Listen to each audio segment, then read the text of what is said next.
그러면 이제 오늘 설교를 시작하도록 하겠습니다. 오늘 설교의 제목은 받은 사랑 나눠주기, 마태복음 5장 38절에서 48절로 이렇게 준비를 해봤습니다.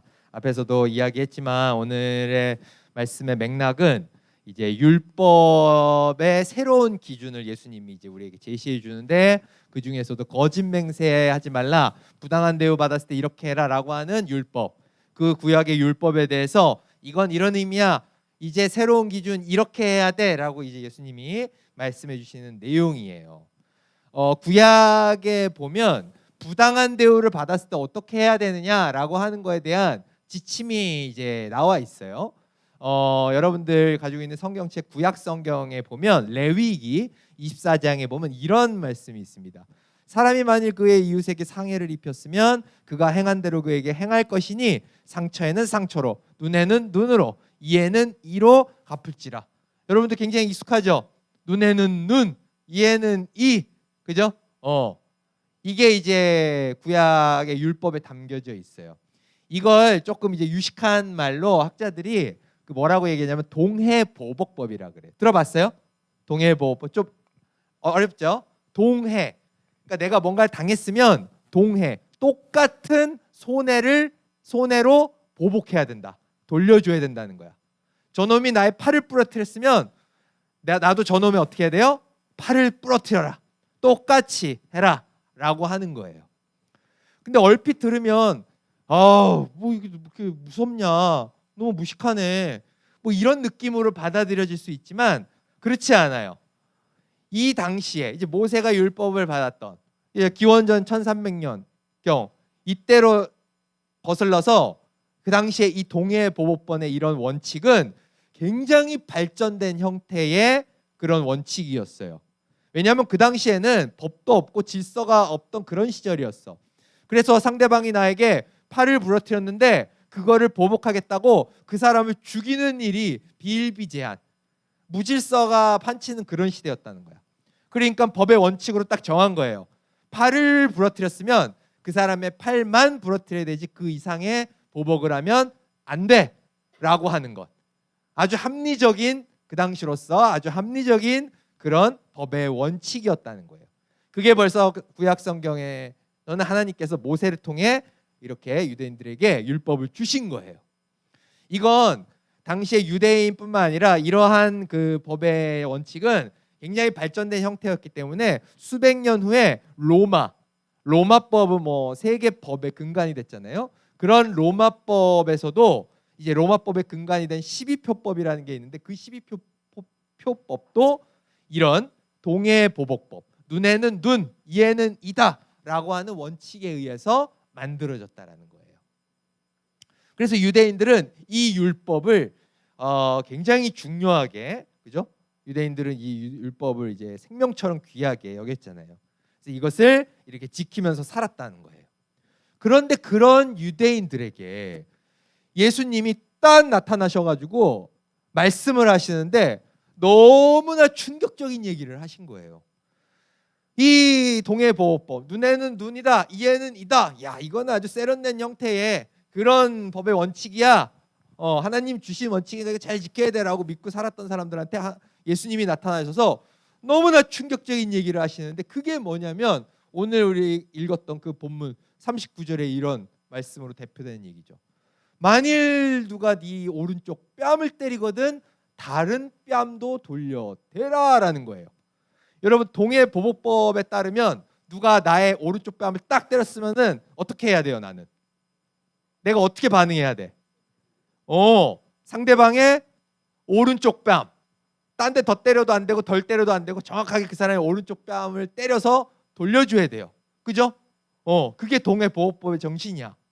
근데 누가 나의 오른쪽 뺨을 딱 때렸는데 맞고 나서 아직 화가 덜 풀리셨죠? 제 왼쪽 뺨도 때려주세요 이러는 거예요. 그러니까 이게 당시의 사람들로서는 너무 충격적인 거예요. 이게 말이 되나? 근데 거기에 예수님은 한 발 더 나가서 이렇게 말씀하세요. 너희 원수를 사랑하여라, 너희를 박해하는 사람들을 위해 기도하여라 라고 이렇게 얘기를 하시는 거예요. 원수는 말 그대로 그 나에게 해를 입힌 자로서 내가 그 원수를 갚아야 될 그런 대상인 거지, 사랑해야 될 대상이면 그 원수가 아니죠. 그죠? 말이 안 되는 너무나 충격적인 얘기를 하신 거예요. 근데 이건 사실 그 당시 2000년 전의 사람들한테만 충격적이었던 게 아니에요. 지금 우리한테도 충격적인 내용이에요. 이게 교회 다니는 사람들은 이 얘기 뭐 예수님이 원수 사랑하라 하셨다, 오른뺨 때리면 왼뺨도 대라 하셨다, 그냥 익숙해서 예수님이 하신 말씀이지라고 하지만, 여러분들 현실에서 생각해 보세요. 이게 가능한 일인 것 같아요? 이게 현실에서 이게 통용되는 말이에요? 누가 여러분들 학교에서 갑자기 와가지고 여러분들 친구가 여러분들 뺨을 때렸는데, 친구야 네가 뭐 안 좋은 속상한 일 있나 보구나, 내 왼뺨도 때리렴, 이거 여러분들 가능하겠어요? 가능하냐고요? 안 되잖아요. 그죠? 전사님 며칠 전에 TV 보는데 그 유키즈 그 프로그램에 이 사람 누군지 알아요? 이 곽튜브라고, 저는 저는 몰랐는데 이제 뭐 굉장히 유명한 여행 그 유튜버라고 하더라고요. 근데 이분이 나와가지고 이제 자기가 이렇게 막 성공을 하고 막 이렇게 했지만 사실은 학교 폭력을 굉장히 심하게 당했대요. 초중고 내내 학교 폭력을 당했대. 막 그 친구들이 어렸을 때 막 콤파스로 막 뒤에서 막 찌르고 막 아파하고 힘들어하는 자기를 보면서 막 킥킥거리면서 막 자기들끼리 놀고 맨날 놀리고 그랬다는 거예요. 너무 고통스러워서 자기가 못 참고 이제 전학을 갔다는 거예요. 그 전학을 간 곳에서도 혹시라도 그때의 그 내가 학폭 그렇게 피해를 당했던 걸 누군가가 알게 될까 봐 늘 맘졸이며 살고, 그 대인 기피증이 생겨가지고 집에서 뭐 나오지를 않고 뭐 친구를 만나지 못하고 산 거는 뭐 당연한 거고, 그 어린 나이에 죽고 싶다라는 생각을 그렇게 계속 할 정도로 그렇게 괴로운 시절을 보냈다라는 거예요. 전도사님이 그 이분의 그 과거의 이야기를 막 눈물을 흘리면서 하는 이야기를 듣는데 내가 막 분노심이 막 일어나더라고. 야, 내가 누군지는 모르지만 이분을 괴롭혔던 그 나쁜 놈들, 지들이 죄 짓고 있는지도 모르고 지들끼리 킥킥거리면서 했던 그 놈들 생각을 하면서, 야, 내가 진짜 그냥 한번 그냥 머리라 꿀밤이라도 한 대 쥐어받고 싶다라는 그런 막 분노심이 일어나는 나를 발견하게 됐어요. 내 일도 아닌데 그렇게 학교 폭력 당하는 친구 보면서 화가 나더라고. 그러면 이분은 얼마나 진짜 괴롭고 그 원수들이 얼마나 싫겠냐고요. 근데 이 사람한테 가서 원수 사랑해야 돼, 너 콤파스로 찌르고 막 뒤에서 킥킥거리면서 대인기피증 걸리고 막 죽고 싶다는 생각하게 만든 그 사람 사랑해야 돼, 사랑해야 돼. 예수님이 그렇게 얘기하시면, 여러분들 같으면, 여러분들이 이 처지에 있었던 사람이면 그렇게 해볼게요, 알았어요, 하라면 해야죠, 이럴 것 같아요? 여러분들? 네? 예수님이 하신 말씀이니까 그런가 보다 해요? 그게 되냐고. 그게 안 됩니다. 그죠? 그래서 이런 예수님의 말씀을 향해서 어떤 사람들은 이렇게 얘기해요. 현실과 이상은 다르다. 예수님은 이상을 얘기하신 거고 현실은 달라.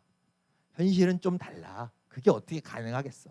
겉으로는 내놓고 얘기하진 않지만 교회 다니는 사람들 중에, 어른들 중에, 신앙생활 잘한다고 하는 분들 중에 이런 태도로 사는 분들이 굉장히 많아요. 그건 이상이고 현실은 다르지, 이렇게 생각하는 분들 많아요. 이 말의 속뜻은 결국 이거예요. 예수님은 허무맹랑한 이상주의자다라는 거예요. 예수님은 허무맹랑한, 대놓고 이렇게 표현을 안 해도 현실이 뭔지는 모르고 허무맹랑한 이상을 꿈꾸는 그런 분이셨던 거야 라고 말하는 거랑 똑같은 거예요. 그럼 여러분들이 생각해도 어때요? 예수님은 허무맹랑한 이상주의자가 맞나요? 그래요? 우리가 맨날 이렇게 교회 다니면서 항상 찬양하고 그렇게 믿고 따르는 그 예수님이 현실은 뭔지 전혀 생각도 안 하는 허무맹랑한 이상주의자가 맞아요? 그렇게 생각해요? 아니잖아. 그죠? 아니에요. 분명하죠? 그걸 어떻게 할 수 있어요? 그 예수님이 자기의 삶으로 증명하신 거니까. 그죠? 자기가 한 말을 자기가 지키신 거니까. 예수님께서 원수를 사랑하라라고 하신 건 니네 그렇게 해라고 하는 의미가 있기 이전에 내가 앞으로 그렇게 할 거야라고 선언하신 내용이에요. 그게 바로 예수님의 이 십자가인 거죠. 십자가는 바로 예수님께서 우리에게 말씀하신 이렇게 하라라고 말씀하신, 즉 원수를 사랑해라라고 하신 말씀을 스스로 어떻게 한 거예요? 실현해 내신 사건인 거예요. 자신을 죽인 그 원수들을 사랑하신, 그래서 그 사람들을 위해 자기 목숨까지 내어주신 그 사건이 바로 십자가 사건이다라고 할 수 있다라는 거예요. 근데 여러분, 여기서 꼭 여러분들이 기억해야 될 게 있습니다. 자, 예수님께서 원수를 사랑하셔서 십자가에서 그것을 실현해 내셨어요. 그죠? 근데 이 원수가 누구냐가 중요한 거야. 예수님의 원수. 예수님이 그 원수를 사랑하셔서 그를 위해 목숨까지 내바치셨는데 도대체 그 예수님의 원수가 누구예요? 여러분들 누구로 알고 있어요?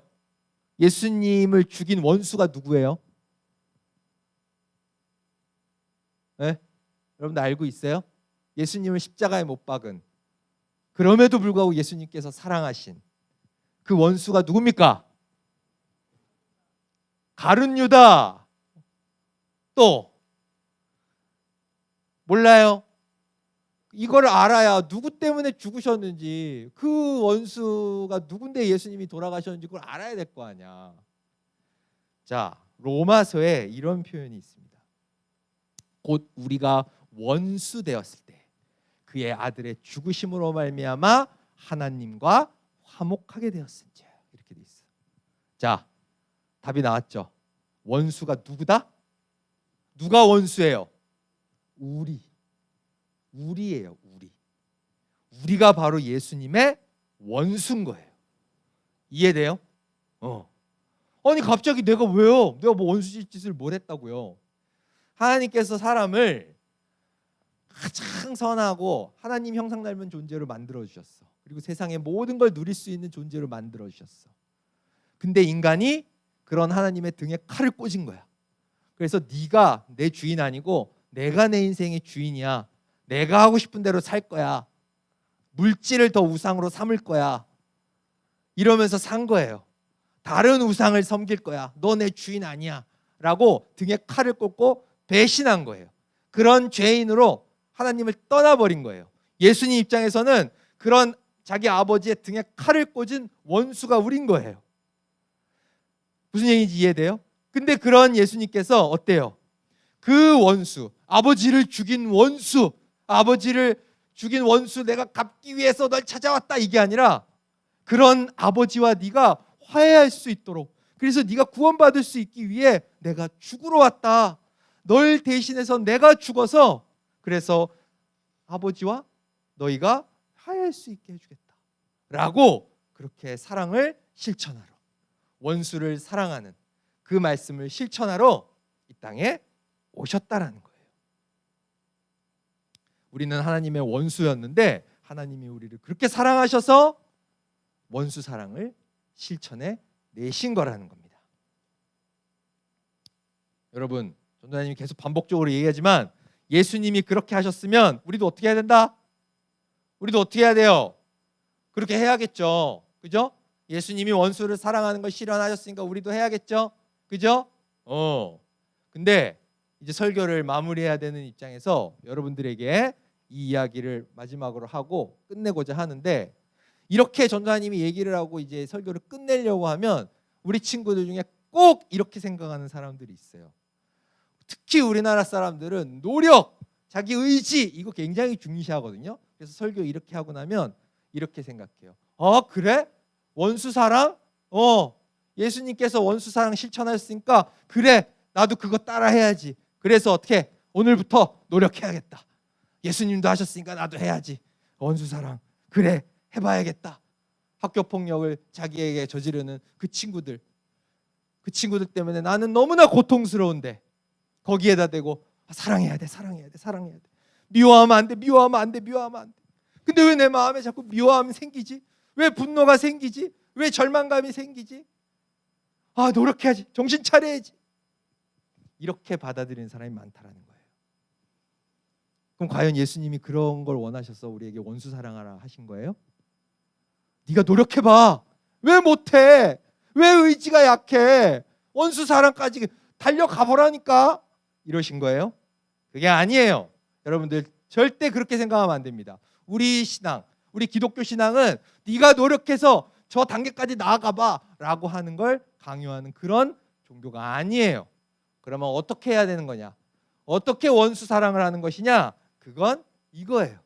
받은 사랑을 나눠주는 거예요. 내 안에 사랑이 많아서 그걸 나눠주는 거예요. 앞에서 얘기했었죠. 우리가 원수였어요. 우리가 하나님 원수였어요. 내 주인의 등에 칼을 꽂은 게 우리예요. 근데 그런 우리를 하나님이 사랑하셔서 그 아들까지 내어주신 거예요. 그래서 원수 사랑을 실천하신 거예요. 원수 같은 우리를 사랑하셔서 우리 안에 사랑을 가득 부어주셨어요. 우리 안에는 하나님께로부터 받은 사랑이 가득해요. 우리 옛 속담에 곳간에서 인심난다는 말이 있어요. 알아요? 사람이 뭔가 마음에 가득 담겨져 있으면, 뭔가 곳간에 뭔가 음식이 많이 비축돼 있으면 누구에게 나눠줄 생각이 들어요. 없으면, 곡식이 없으면 인심도 안 생겨요. 나눠줄 인심도 안 생겨요. 우리가 원수를 사랑할 수 있는 유일한 방법은 이거예요. 하나님이 우리를, 원수되었던 우리를 사랑하셔서 이미 엄청난 사랑을 주신 거예요. 우리가 그걸 깨닫기만 하면 내 안에, 내 마음의 곳간 안에 음식이 넘쳐나는구나, 사랑이 넘쳐나는구나, 그걸 깨닫는 순간 어떻게 되는 거야? 그걸 이웃에게 나눠줄 마음이 생기는 거예요. 누구한테까지? 원수한테까지. 억지로 노력을 할 수 있는 게 아닌 겁니다. 그래서 우리는 앞으로 이렇게 해야 돼요. 하나님, 제가 원수가 너무 싫은데, 내가 너무 고통스러운데, 나를 학교 폭력을 힘들게 하는 저 친구가 너무 분노스러운데 내가 저를 사랑하는 마음이 생기지가 않습니다. 내가 노력을 하는데도 잘 안 되네요. 이게 아니에요. 그걸 기도하기 전에 먼저 뭘 기도해야 된다? 제가 하나님의 원수였는데 하나님이 아들까지 죽이시면서 나를 사랑해 줬다는 게 느껴지지가 않아요. 하나님, 하나님으로 받았던 그 사랑, 원수였던 나까지 사랑하신 그 사랑을 제가 느끼게 해주세요. 그 사랑을 느껴야만 제가 이웃도 사랑할 수 있고, 그걸 넘어 원수까지도 사랑할 수 있는데, 내가 하나님한테 받은 사랑을, 그렇게 많은 사랑 받았는데 잘 못 느끼고 있습니다. 그게 우리가 해야 될 기도라는 겁니다. 그래서 이 시간 우리가 이 제목을 가지고서 같이 기도했으면 좋겠어요.